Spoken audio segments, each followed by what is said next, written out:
أهلا بكم.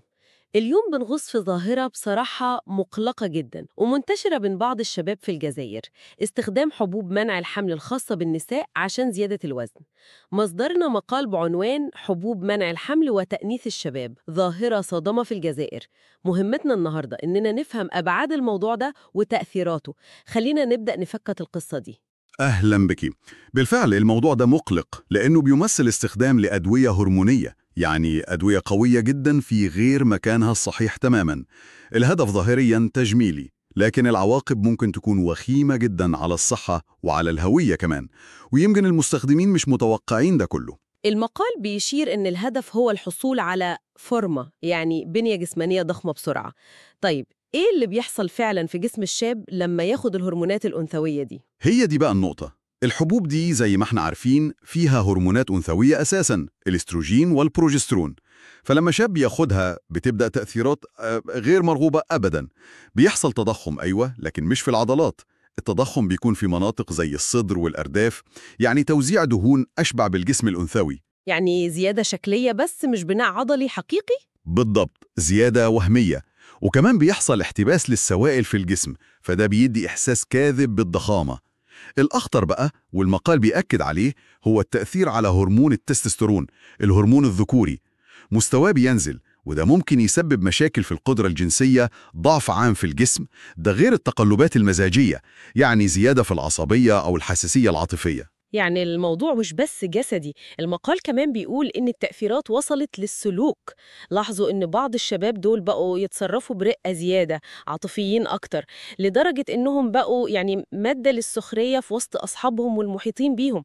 دي مفارقة غريبة جدا، إنه يسعى لمظهر رجولي وينتهي بيه الأمر لتصرفات الناس بتشوفها عكس كده. صحيح تماماً. والمقال بيربط ده بصورة أوسع كمان، بتداعيات اجتماعية. في نقطتين مهمين جدا ذكروا. أولاً، نقص الحبوب دي نفسها في الصيدليات، يعني النساء اللي محتاجينها فعلاً لتنظيم النسل ممكن ما يلاقوهاش.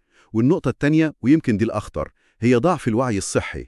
الشباب دول بياخدوا الأدوية دي بدون أي فكرة عن مخاطرها الحقيقية، وبدون أي استشارة طبية. وده بيودينا لمشكلة أكبر، تشوه مفهوم الجمال، مفهوم الرجولة كمان، السعي ورا شكل معين مهما كان التمن، حتى لو الصحة والهوية.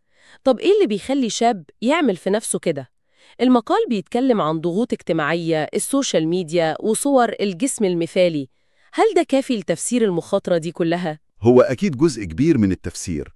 الرغبة في التقليد، إن الشاب يبقى زي الصور اللي بيشوفها، ضغط الأصحاب، كل ده له دور. بس ممكن يكون في شيء أعمق، يمكن قلق، يمكن فراغ، يمكن عدم ثقة بالنفس بيحاولوا يغطوها بالطريقة الخطأ دي. وده بيخلينا نسأل عن معايير الجمال الذكوري اللي المجتمع بيفرضها، وإزاي بتأثر على نفسية الشباب. المقال بيقترح حلول زي حملات توعية، تشديد الرقابة على بيع الأدوية الهرمونية دي، وكمان فتح نقاش مجتمعي أوسع عن معايير الجمال اللي مش واقعية دي والضغوط النفسية اللي بتسببها. تمام.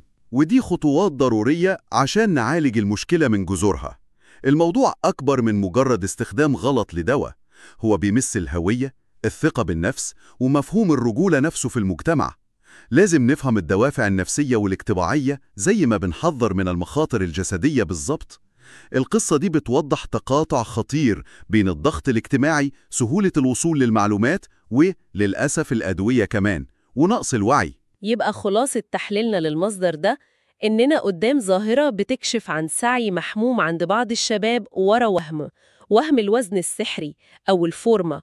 بيتجاهلوا صحتهم الجسدية والنفسية ويمكن هويتهم كمان، وكل ده تحت ضغوط اجتماعية وإعلامية كبيرة. والسؤال اللي يمكن أهم، واللي محتاجين نفكر فيه بعد النقاش ده، ليه الشباب بيحسوا بالضغط الرهيب ده عشان يتوافقوا مع شكل جسم معين، لدرجة إنهم مستعدين يخاطروا بصحتهم وهويتهم بالشكل ده؟ وده بيقول إيه عن تعريفاتنا للنجاح والقوة والرجولة في زماننا ده؟